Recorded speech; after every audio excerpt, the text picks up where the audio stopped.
Ahora le vamos a contar que un grupo de personas que está de alguna manera ligada a los casos de adopciones irregulares en los años 70 y 80 creó un sitio web para intentar reunir a padres e hijos.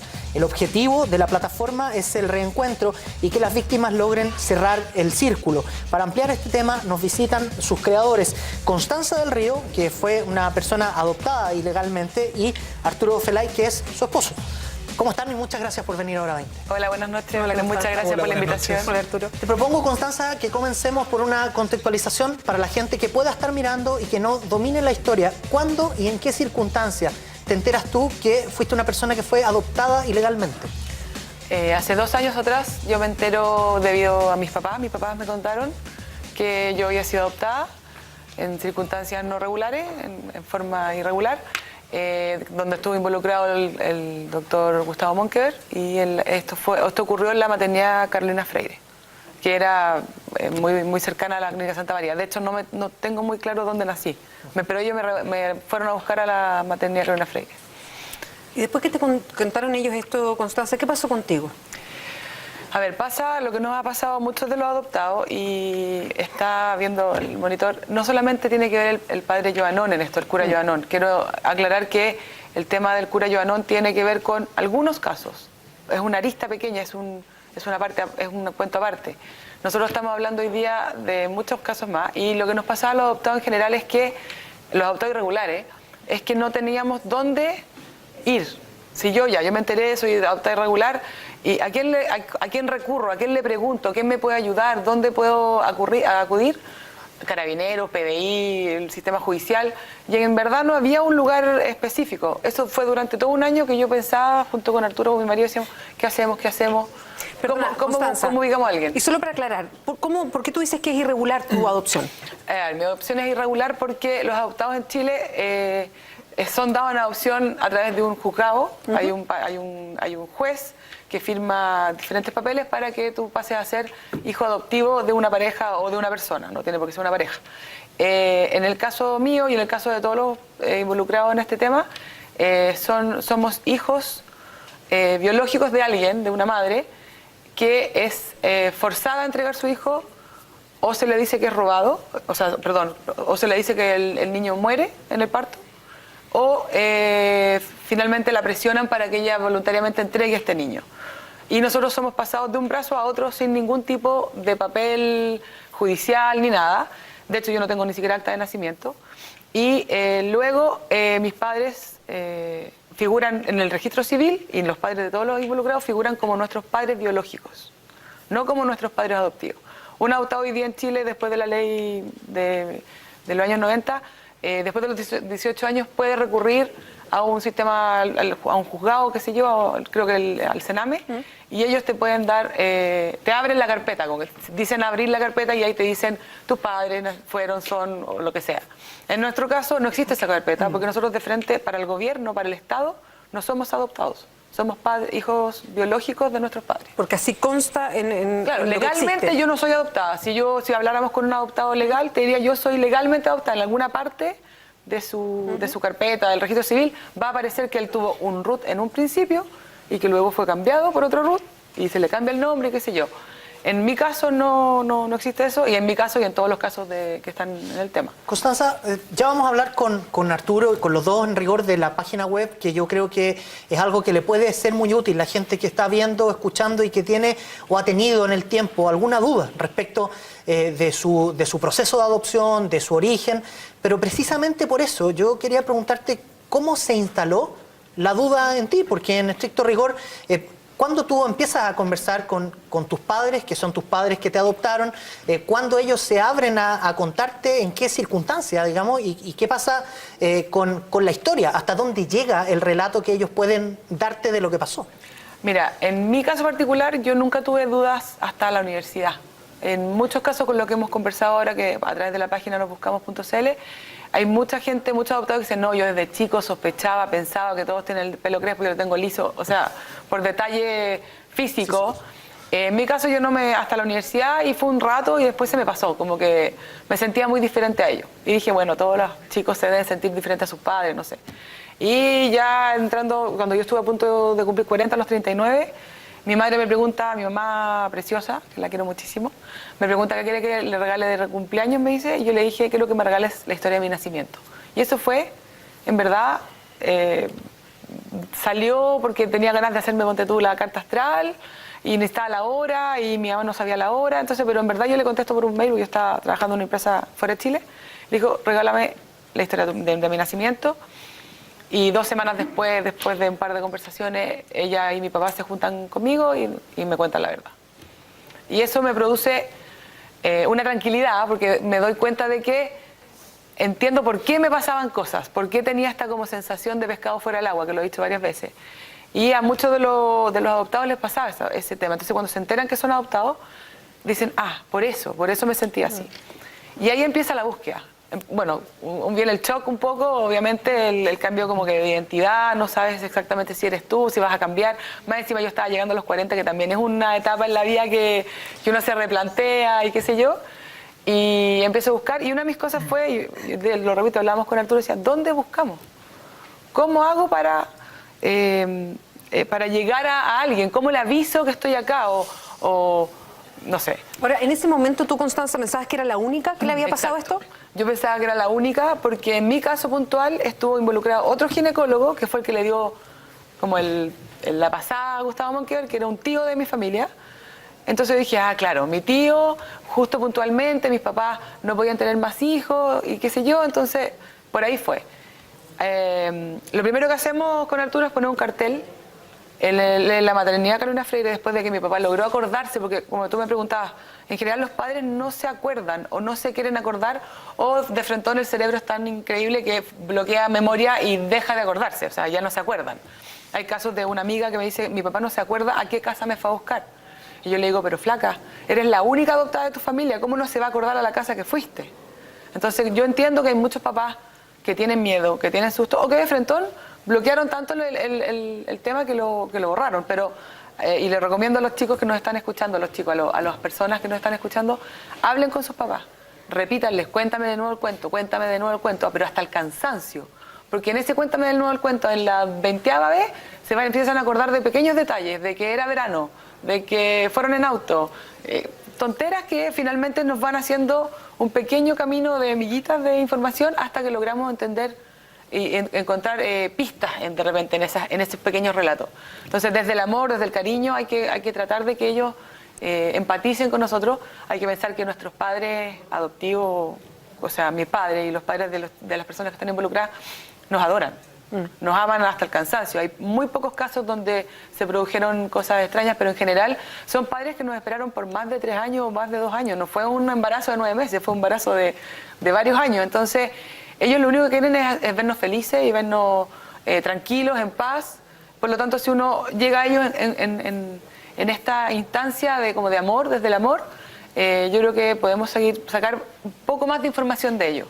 Pero en general, lamentablemente, están todos los detalles súper bloqueados. Los médicos, en mi caso, que estuvieron involucrados, están todos muertos. La maternidad está cerrada, se destruyó, se rompió y nadie sabe dónde fueron a parar esos archivos.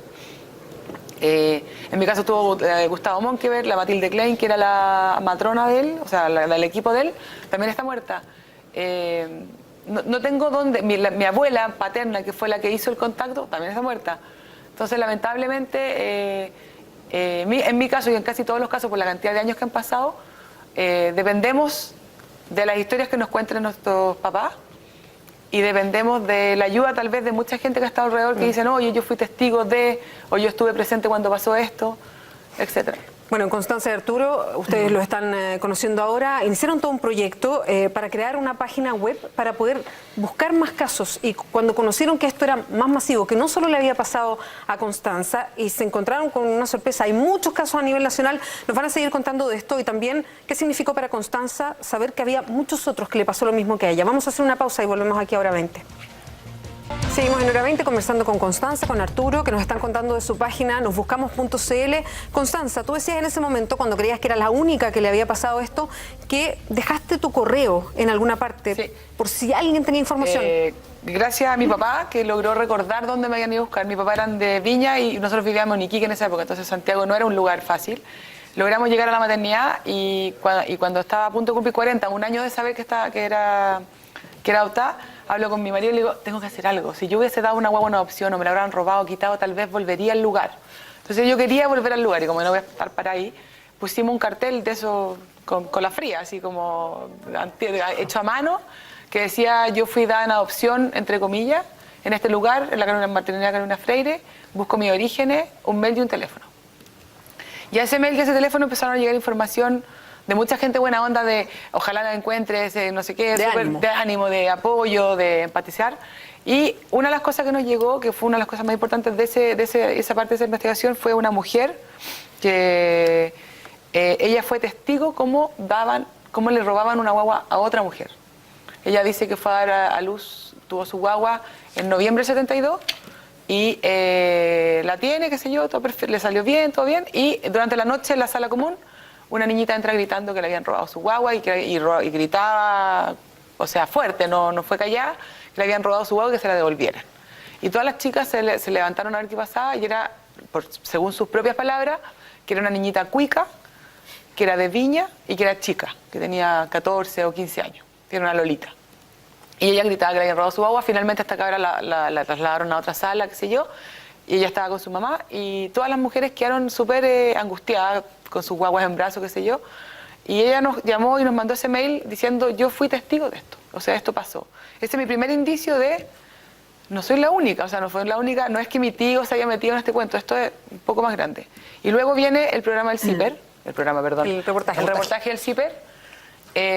Cuando lo leo, ahí me puse a llorar, ahí ya fue como el tejazo de decir, esto no soy la única, por lo menos en el CIPER yo veía 2 casos de 2 padres buscando a sus hijos, y le mando un mail a la Mónica González, que es la chica, la directora, perdón, del CIPER, y 2 días después me contesta, nos juntamos, nos pusimos a conversar, yo le mandé toda mi historia hasta donde más o menos yo sabía, y ellos empezaron a preparar otro reportaje, y a raíz de ese reportaje ella nos puso en contacto con Francisco, que es Andrés Rillón, que en el reportaje le cambian el nombre, y nosotros nos juntamos a almorzar muy informalmente un día hace, no sé, un poquito antes del feriado del 18 de abril, que fue el día que levantamos la página. Y él es muy carismático, es muy enérgico, él nos aclaró muchísimas más dudas, o sea, en verdad nos abrió los ojos y nos dijo, aquí, esto no es las guaguas Joanón o las guaguas Monkeyberg, esto, y hay que decirlo hoy día con todas sus letras, es robo de niños. Robo de niños y tráfico de infantes. O sea, eso es un delito aquí y en la Quebrada del Ají, inclusive era un delito en esa época. Entonces hay que tratar de sacar el eufemismo de las guaguas Joanón. No, esto es un robo. Perdón, pero a propósito del caso de Joanón, que yo entiendo que ustedes tienen como el esfuerzo de que no se centre solo en la figura de lo que hizo el cura Joanón, claro. El tema es que es bien distinto cuando alguien justifica esto diciendo yo defendí la vida, porque aquí lo que pasaba era que iban a abortar a estas guaguas y yo las salvé de alguien que derechamente armó un tinglado para lucrar con esto. ¿Ustedes tienen la convicción, y aquí te lo pregunto a ti, Arturo, tienen la convicción de que aquí lo que había era un negocio? Mira, sí, lo que sucede con Joanón es que Joanón en el fondo destapó la olla, es un personaje público, es de la iglesia y tiene todos los aderezos sabrosos para una noticia, pero la verdad es que él está involucrado en unos pocos casos. Cuando Constanza empezó a conversar con una amiga, etcétera, la mamá de una amiga que era matrona, le dijo, cuando escuchó más o menos el caso, dijo, una guagua Monkeyberg. Y ahí escuchamos por primera vez la cuña. Ya teníamos 2 variantes. Cuando pusimos la página, la verdad es que no pensábamos que iba a tener tal repercusión. ¿A ustedes se les ocurre en una conversación entre ustedes, dicen, armemos esto, una página web? A Constanza se le ocurre porque en el fondo trabajamos un poco en los medios y en el fondo un lugar donde poder llegar y donde poder hacer contacto en el fondo, donde se pueden juntar 2 personas que se están buscando mutuamente.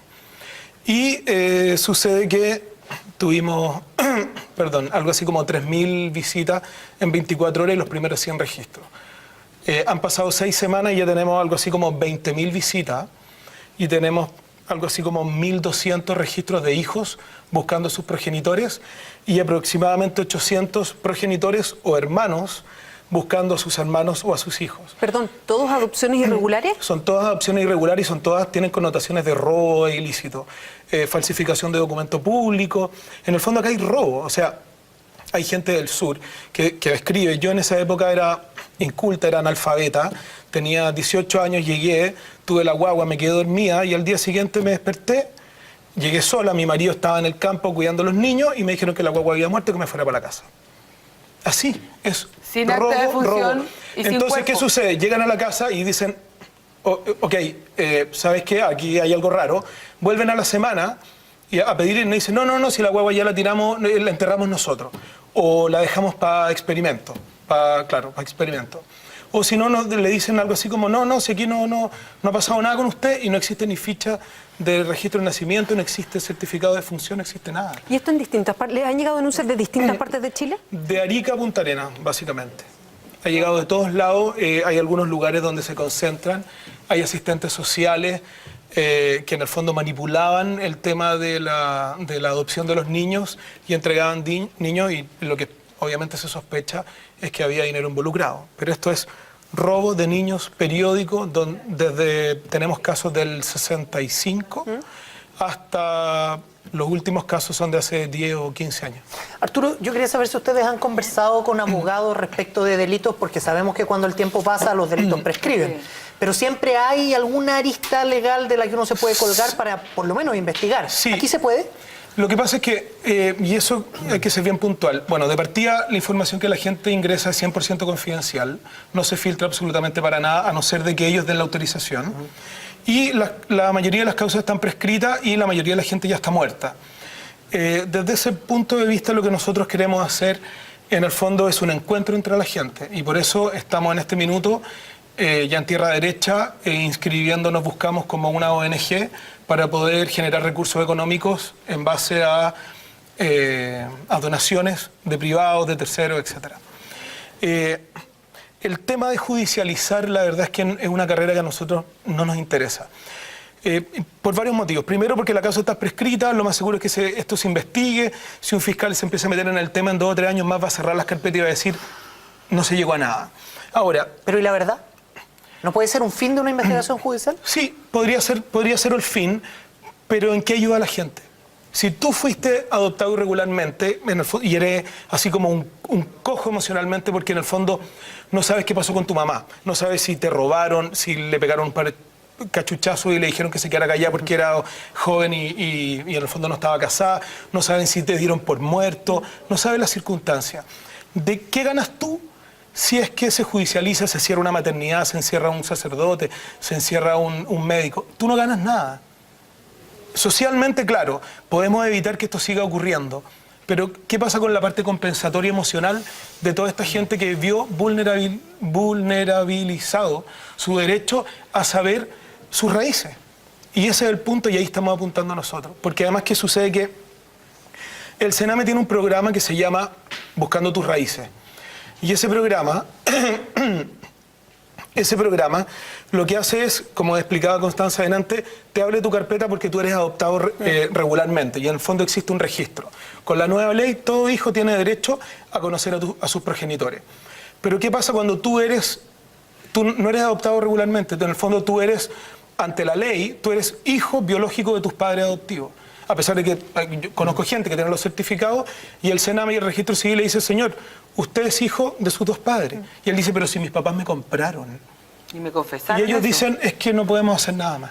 Entonces ahí hay un vacío, disculpa para terminar, Dale. donde nosotros nos estamos haciendo parte y queremos trabajar con esa gente, con esas madres, con esos padres, con esos hermanos que saben que sus mamás cuando eran solteras tuvieron un hijo y se los robaron, las engañaron, las obligaron a darlo en adopción, y con esos hijos que en el fondo quieren saber, quieren mirar a la cara a sus padres, sobre todo a sus mamás, y decirles, ¿sabes qué? Aquí estoy.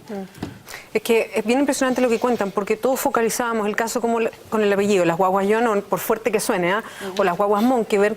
¿Ustedes tienen información de lo que les ha ido llegando, que sospechan de que hay redes parecidas en distintas partes? Claro, sí, hay redes parecidas, hay redes en Concepción, para el sur, en Aysén, en Puerto Montt, en el norte. Sabéis que hay redes en todos lados. Antiguamente una trabajadora social podía hacer cualquier cosa. Y se pasaban guagua.